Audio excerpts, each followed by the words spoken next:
네, 시청자 여러분 안녕하십니까. 출발 마케돈 예민수입니다. 새로운 한 주간을 시작합니다. 이번 주는 역시 미중 간의 무역 협상이 잘 마무리가 될 수 있을 것인가 가장 큰 관심사이겠죠. 이번 주 당장 이제 월요일부터 차관급 협상이 베이징에서 시작되고요. 14, 15일 고위급 2차 회담이 시작이 됩니다. 네, 뭐 새로운 호재를 좀 찾기가 좀 어렵지 않느냐 시장에서는. 그리고 이제 지수는 좀 올라올 만큼 올라왔다는 부담감들을 가지고 여러 이슈들을 닥치게 되는데요. 이번 한 주는 흐름이 어떻게 될는지 또 궁금합니다. 지난 금요일은 국내 증시가 1% 정도, 최근의 하락폭으로는 조금 밀렸고요. 미증시는 혼조세를 보였습니다. 미증시도 좀 약세권에 출발했는데 결국은 혼조세로 다우는 조금 밀렸고 나스닥은 조금 상승하면서 끝을 냈는데요. 자, 월요일 이번 한 주는 또 어떤 변수를 보면서 대응해야 될지 구체적인 이야기들, 전략들 지금부터 이야기 풀어가겠습니다.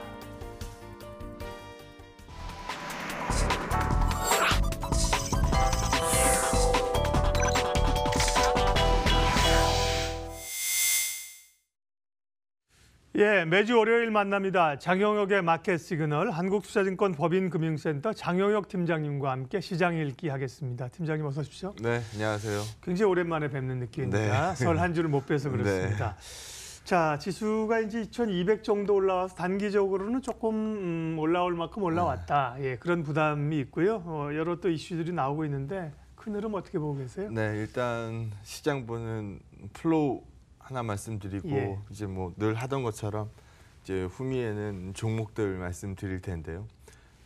지난 방송에서도 뭐 몇 주간 계속 말씀드렸던 게 한 2222 1차 반등 목표치로서 뭐 설정 가능하지 않겠느냐라는 말씀을 계속 드려왔습니다. 네. 그러면 뭐 달성되고 나서 바로 또 급락하느냐, 그럴 그림으로는 보지 않습니다. 뭐 왜 그런 그림을 그리고 있는지를 첫 코너에서 설명을 드리도록 하죠. 자료 한번 보시면은요.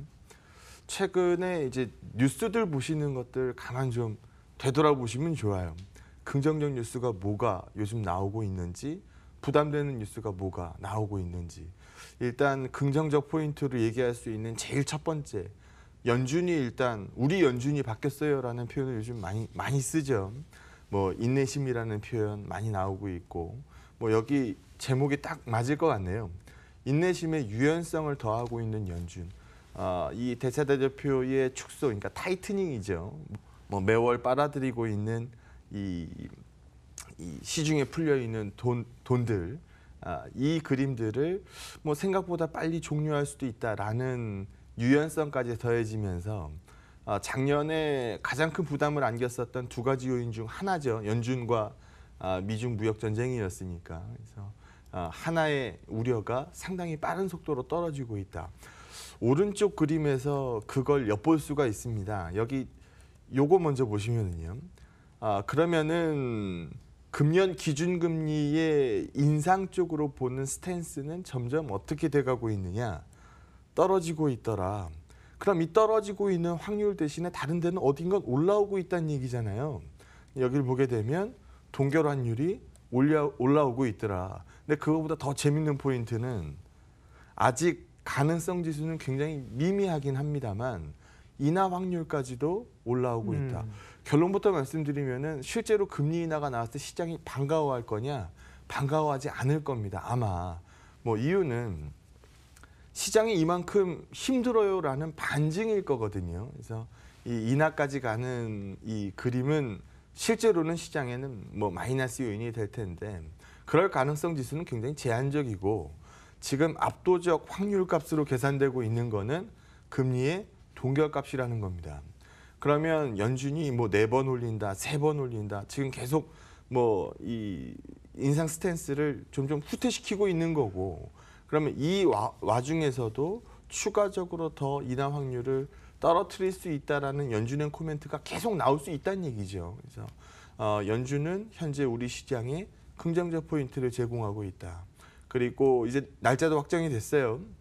이제 북미가 다시 한번 만나는 2차 정상회담이 예정된 상황이기 때문에 이거 우리 대한민국 입장에서 봤을 때는 분명히 플러스 요인이죠. 그래서 그런 부분들은 우리 시장에 긍정적 포인트를 안긴다.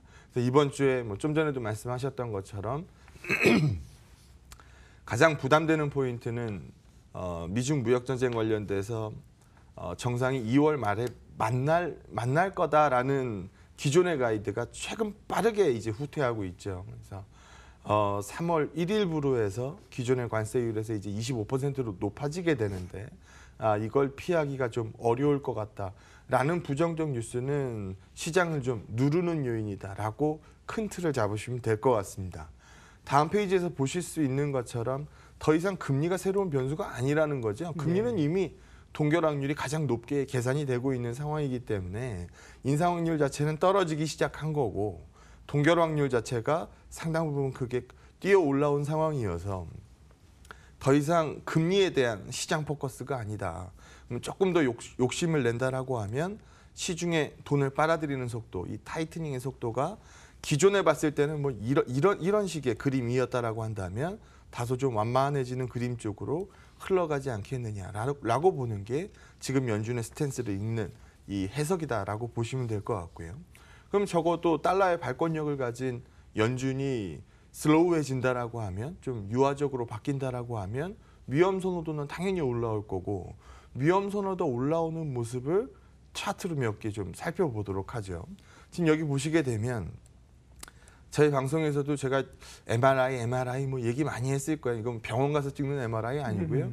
매크로 리스크 인덱스, 그러니까 맥스가 1값 플러스 1값이고 뭐 미니멈 값이 제로 값입니다. 그래서 플러스 1값까지 선을 좀 똑바로 거드리면 좋을 텐데 여기가 맥스 값이라는 얘기거든요. 그래서 상당히 부담되는 레벨에서 빠르게 떨어지기 시작한 MRI 값 그리고 월드 인덱스 값이 이 MRI 값이 튀어 올라오면서 급락하는 시장 그림이었는데 지금 떨어지는 MRI 값을 반영하면서 월드 인덱스, 그러니까 세계 지수가 올라오기 시작하고 있는 그림. 그러면 적어도 채권과 주식의 위험 선호도가 어디가 더 높아요라고 물어보면 당연히 주식일 테니까. 그래서 위험 선호도의 부활이 주식 시장에 긍정적 영향을 미쳤어요라는 부분일 거고요. 여기 보시게 되면 페드가 이 자산을 축소시키는 이 그림일 때는 신흥국 증시에서의 위험 선호도가 당연히 떨어질 수밖에 없지만 이게 다소 좀 슬로우해진다라고 하면 신흥국 증시 쪽으로는 위험 선호도가 조금 더 빠르게 살아나지 않겠습니까? 라는 그림인 거고요. 뭐 최근 달러가 힘을 좀 잃다 보니까 이 위안화 값이 뭐 우리 얼마 전까지는 뭐 1달러당 뭐 7위안이 넘으면 어쩌죠? 뭐 이 얘기했었는데 최근에는 6.8위안을 하회하기 시작했죠. 그래서 이런 부분들도 숨쉴 구멍을 제공해주고 있다라고 보시면 됩니다.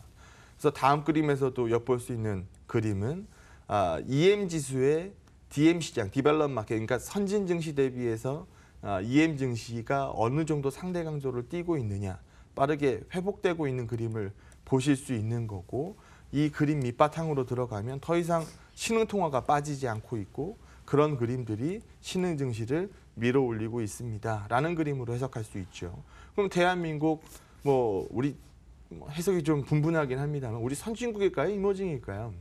우리는 선진국이라고 봅니다만 글로벌 자금에서는 우리 이머징으로 분류를 하죠. 그래서 이런 그림 하에서는 뭐 여기서 보실 수 있는 그림처럼 신흥국 위험 선호도가 살아나기 시작한다면 우리 대한민국의 외국인 수급 당연히 긍정적일 거고 외국인이 사면 오르고 외국인이 팔면 빠지죠. 이 그림은 뭐 사대주의적 발상이 아니고 과거 그림에서도 보게 되면 사면 오르고 팔면 빠지고 사면 오르고 팔면 빠지고 이 그림은 워낙 계속 반복됐던 그림이기 때문에 예. 네, 그래서 그런 그림들을 옆 그림에서 살펴보면 최근 외국인이 주도하는 수급이었고 이게 지난 금요일 다소 좀 되돌아 나가면서 목표치에 좀 찬 이후에 2200 장중 고가가 뭐 2220 정도 찍는 그 그림 이후에 빠르게 좀 힘이 좀 빠진다고 표현할까요? 그런 그림 쪽으로 다가온 그림은 있습니다만 이제까지의 큰 그림으로 봤을 때는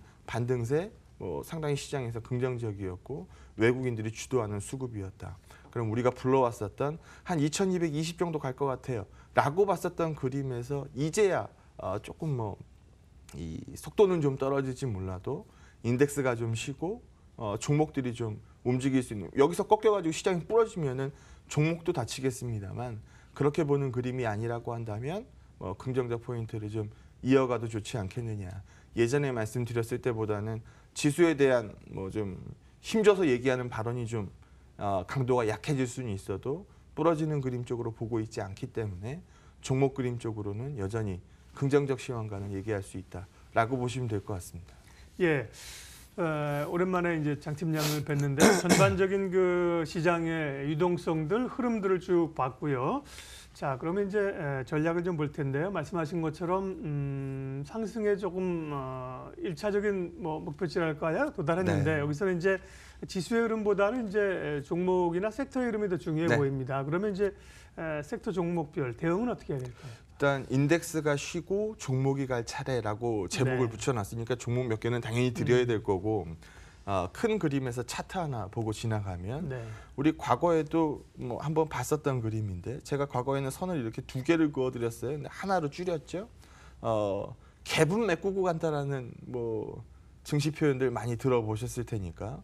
그러니까 구름대가 이렇게 길게 이어지면 이거 저항권이거든요. 그래서 제가 지난번에 뭐 여러 차례 방송에서 그어드렸던 선 두 개가 구름대 이 윗선하고 뭐 갭으로 떨어졌었던 이 자리, 그럼 1차 반등 목표치로 2220 정도 볼 수 있지 않겠습니까? 라는 그림이었습니다. 정확히 거기 맞고 좀 쉬긴 했거든요. 근데 지금 여기서 이제 이 탄력이 좀 빠진 증시가 밑으로 꺾여져 내려갈 거냐, 아니면은 어느 정도 올라왔었던 그림에서 쉬고 다시 한번 재차 돌파를 시도할 거냐라는 그림 쪽으로 끌고 가시면 되는 거고요. 저는 후자의 가능성이 훨씬 더 높다라고 보고 있고, 그럼 이 시점에서 추가 매수를 고려할 수 있는 다음 시점은 언제일까요? 딱 이 시점입니다. 그래서 지난번에 맞고 쉬기 시작했던 자리를 강하게 돌파하기 시작할 때, 2220, 30 레벨을 강하게 돌파할 때라는 이 플로우를 잡으시면 될 것 같고요.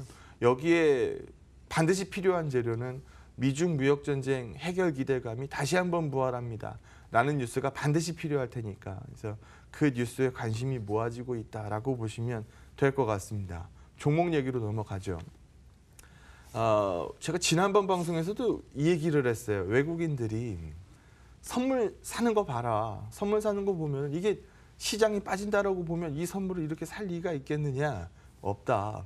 이 현물값에서 보자. 삼성전자만 이렇게 드립다 사고 있는데 시장 밑으로 봤으면 삼성전자 이렇게 살 리가 있냐? 없다라는 부분 말씀을 드렸었죠. 빠르게 시가총액 1, 2, 삼성전자, 하이닉스, 어떻게 보면 우리 대한민국 시장의 대표값이기도 하고, 뭐 좁게 보면은 반도체를 대표하는 이 양대 산맥이기도 한데요. 이 두 종목이 적어도 뛰기 시작하면 시장이 빠질래야 빠질 수가 없습니다. 그래서 그렇죠. 예. 시장이 올라갈 때는 이 두 반도체 섹터의 부담이 좀 일부 있다 하더라도 시장은 올라가기 마련이거든요. 그래서 여기 보시는 것처럼 반도체 그림 쪽에서 읽으면 우리 뭐 계속 얘기해 왔었던 것처럼 예전 같지 않습니다. 여기서 보시는 그림처럼 수출 금액도 빠르게 떨어졌고 YOY 값으로 봐도 지난 12월부터 이미 로스로 들어가 있는 상황이기 때문에 반도체가 좋아서 삼성전자, 이 하이닉스가 올랐다라고 보기는 어려워요. 그런데 이 삼성전자 하이닉스 차트 한번 열어보시면 얘네 저점 대비해서 언제 이렇게 올랐어요? 라고 얘기하시는 분들 굉장히 많을 거거든요. 시장값입니다. 이 시가총액 1, 2 시장값이 그만큼 시장을 끌어올려 왔다라고 보시면 됩니다. 그럼 이제까지 반등 나오면 한 2200, 230 될 것 같아요. 라는 부분을 읽었을 때는 이 두 종목 빼고는 얘기를 못했다라는 거죠. 그럼 지금 우리가 인덱스는 쉬고 종목이 좀 갈 것 같아요. 라고 얘기하면 이 두 종목의 포커스는 일부 좀 흐트러질 수 있다는 얘기입니다. 이 두 종목의 포커스가 일부 좀 흐트러지고 그럼 다음 종목으로 뭐가 관심이 모일까요? 라는 부분으로 이 관심 이어가시면 된다고 보고 있고요. 우리 뭐 이제까지 뭐 얘기 많이 했었던 뭐 비철도 있고 철도 있고 뭐 삼성물산도 있고 뭐 많잖아요. 뭐 비철이나 철이나 뭐 이런 시클리컬 쪽은 미중 무역 전쟁 해결이 뭐 반드시 필요할 거고요. 이 뉴스 뭐 나온다라고 하면 가장 빠르게 반응 나올 것도 아마 그곳이라고 보시면 될 것 같고요. 뭐 그 맨날 얘기하는 그 종목들만 얘기할 수 없으니까 다른 그림 쪽에서 종목을 좀 골라봤습니다. 오늘 첫 번째는요, 화장품입니다. 화장품 중에서도 이 완성품을 만드는 이 업체들보다는 OEM, ODM에 주목을 합니다. 최근 중국인 인바운드 긍정적으로 상당 부분 변화됐습니다라는 뉴스는 많이 들으셨을 거고요. 제가 지난번 방송에서도 한번 소개를 해드렸었던 것 같아요. 그 중에서도 뭐 화장품, 뭐 면세점, 또 뭐 카지노, 이런 쪽들 뭐 사실 반응 나쁘지 않았었죠. 그 중에서 이제 포커스를 맞춰서 OEM, ODM 값 얘기를 한번 해봅니다. 자료 보시면은요, OEM, ODM이면 말 그대로 물건은 내가 찍어서 만들지만 상표는 다른 애가 붙여서 내보내는 거예요. 그러면 이거 대신 생산해 주는 거거든요. 그러면 여기에서 제일 이 파워풀한 능력은 뭘까요? 얼마만큼 물량값을 소화할 수 있느냐. 오더가 들어왔을 때 얼마만큼 쟤네들이 상표 붙여서 팔아먹을 수 있는 물건들을 만들어줄 수 있느냐. 이게 경쟁력입니다. 그럼 이 중에서 가장 이 경쟁력 눈에 띄는 거는 어디 고르시겠습니까? 당연히 코스맥스 고르시겠죠. 캐파 사이즈로 봐도 뭐 압도적이니까요. 그리고 이 중에서도 그러면은 우리가 화장품 얘기할 때 주로 어디 얘기해요? 뭐 미국 얘기합니까? 중국 얘기하죠. 뭐 한국 예. 얘기합니까? 어디 얘기합니까? 결국 중국 중국이죠. 얘기하죠. 그럼 중국 법인에 매출이 쏠려 있는 이 비중값을 보면은 더 명확하게 드러날 거 아니에요. 그럼 콜마를 고르시겠습니까? 코스맥스를 고르시겠습니까? 그럼 여기도 보는 것처럼 당연히 코스맥스 고르겠죠. 그래서 이 그린 포커스를 맞춰서 종목을 골라냅니다라고 보시면 될 것 같고요. 뭐 최근 주가가 일부 반응이 나오기 시작했고 그거 누가 주도하고 있느냐라는 부분을 보게 되면 빨간색 선이니까 외국인이겠죠. 그래서 외국인이 일별 수급을 보면 최근 빠르게 개선되고 있는 수급표를 보이고 있으니까 뭐 사실 삼박자 종목 고를 때 사실 삼박자만 맞으면 되는 거거든요. 뭐 실적, 뭐 수급 그리고 뭐 있어요? 뭐 재료. 아니요. 아닌가요? 차트. 네. 우리 증권쟁이들이 네. 매일 장 끝나고 뭐해요? 계속 종목 열어놓고 화살표 눌러가면서 종목 돌려보잖아요. 네. 그럼 여기서 일단 시장에서 뭐 내가 예뻐 보이는 이 여성분이 이런 얘기 좀 하면 안 되니까 뭐 미스코리아가 뭐 내가 좋아 보이는 이 분이 당선되는 게 아니고 누가 돼요? 많은 분들이 예쁘다라고 공감하는 사람이 되는 거잖아요. 그래서 그런 부분의 맥락으로 읽으시면 됩니다. 일단 차트가 개선을 보이기 시작했고 수급이 잡혀 있고 실적이 턴어라운드를 보이고 있으면 종목은 잡히기 마련이거든요. 그래서 그런 식으로 골라낸다라고 보시면 될 것 같고요. 거기에 맞지 않지만 오늘은 역발상으로 한 종목도 하나 골라드립니다. 요즘 이 뉴스 시장에서 많이 보셨을 거예요. 웅진그룹 얘기입니다. M&A계에서는 유례를 찾을 수 없는 아주 특이한 케이스죠. 코웨이를 싸게 팔아넘기 그때는 뭐 웅진이 매우 힘들었으니까 코웨이를 싸게 팔아넘기고 지금 한 3배수 값을 더 주고 다시 되사겠다라고 얘기를 합니다. 그러면 뉴스에서 나오는 거는 니네 돈이 없는데 뭘로 살 거야 라는 뉴스를 굉장히 많이 들으셨을 거예요. 그 돈 어디서 나온답니까? 한국투자증권에서 1조 3천억 백을 쓴다더라. 요즘 저 밖에 나가서 법인 뭐 이제 오너분들 많이 예. 만나면 이 얘기들을 제일 많이 물어봐요. 위 뒤에 쓰는 이유가 뭐냐. 우리가 공짜로 서주지는 않을 거고 뭐 상당히 큰 프라핏을 얻겠죠. 그러면 백에 한 투가 안 서 있었을 경우 지금 뭐 시장에서 이 3호사채도 나오고 뭐 많이 나오는데요. 이 웅진 채권이 소화가 될까요? 안 될 겁니다. 그러면 이 백을 기반으로 해서 웅진 싱크빅이 나가 있었던 코웨이 지분을 다시 되사가는 스토리거든요. 그러면 지금 이 되사가는 스토리를 만들 때까지 웅진 싱크빅이 유증 찍고 뭐 유동성 우려 잡히고 뭐 별의별 얘기 다 나오면서 사실 주가는 뭐 굉장히 크게 급락을 했습니다. 근데 지금은 단추를 다시 껴가고 있는 상황인 거고 그러면 백을 한 투가 쓰고 그러면 그 돈을 마련한 다음에 코웨이 지분을 다시 사들이고 그러면 코웨이 지분을 끌고 넘어오는 거는 싱크빅이라는 얘기고 그러면 싸게 팔아넘겼던 코웨이 지분을 왜 다시 사들일까? 이게 정말 필요하니까 사는 건데 이거 누가 제일 잘할까요? 코웨이를 다시 사는 게 우리 이해 계산에 맞다라는 이 판단을 누가 제일 정확하게 계산할 수 있을까요?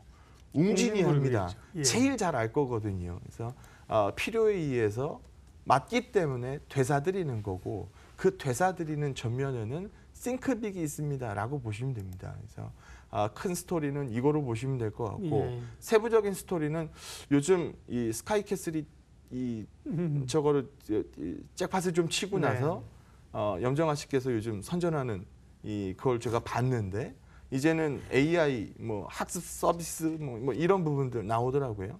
예전에 태블릿으로 북클럽이었죠. 태블릿으로 교육할 때 그때 이 그 단가들이 굉장히 많이 올랐었어요.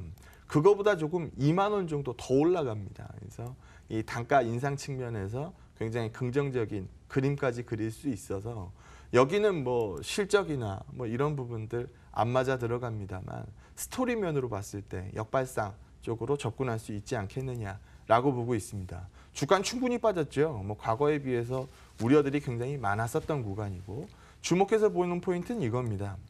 거래량이 급증하기 시작했다라는 거예요. 거래량이 급증하면서 소위 이 시세를 밀어 올리기 시작했습니다. 무슨 얘기일까요? 사는 사람들이 늘기 시작했다는 얘기거든요. 그래서 그런 그림 쪽으로 아직 수급은 맞아서 들어가고 있지는 않습니다만 이전에 비해서 거래가 급증하기 시작했고 급증한 거래는 시장에 관심을 표현한다. 나오는 뉴스 플로우는 싱크빅이 코웨이를 사들어갔을 때 그러면 그 이후에 긍정적 그림에 대해서 시장이 얘기할 수 있는 시점이 되지 않았느냐라고 판단합니다. 예, 관심 가질 종목으로 코스맥스 화장품주하고요. 또 웅진 싱크빅 얘기하셨습니다. 지난번에 이제 웅진이 MBK로부터 코웨이 사온다고 할 때 사실 코웨이가 급격하게 좀 이상하리만큼 떨어지더라고요. 그렇죠. 그 부분이 상당히 좀 회복이 됐고요. 네. 결국 이제 그건 단기적이었고 중기적으로 이제 웅진그룹의 그림을 그렸을 때 싱크빅을 주목할 필요가 있다. 이 네. 부분은 이제 굉장히 또 하시는 일하고도 연관이 돼 있고 그래서 좋은 아이디어인 것 같습니다. 예, 전략 마무리하겠습니다. 네, 뭐 아까 전에도 몇 번 이 방송 중에 나갔었던 표현인데요.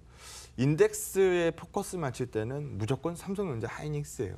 근데 인덱스의 포커스가 깨진다라고 하면 뭐 이 두 종목의 탄성은 떨어질 거고 시장이 부러진다라고 보면 종목도 안 되겠지만 부러지는 시장 쪽으로 읽을 수 있는 연준의 스탠스가 아니기 때문에 시장은 지속적으로 좀 탄성은 떨어질지 몰라도 부정적으로 보진 않습니다. 그렇게 되면 종목에 대한 관심은 남아 있을 거고 그 그림들이 금주에도 종목들의 시세를 뒷받침하게 될 겁니다. 인덱스에 대한 포커스를 좀 줄이고 종목에 대한 포커스를 높입니다. 라고 평가하도록 하겠습니다.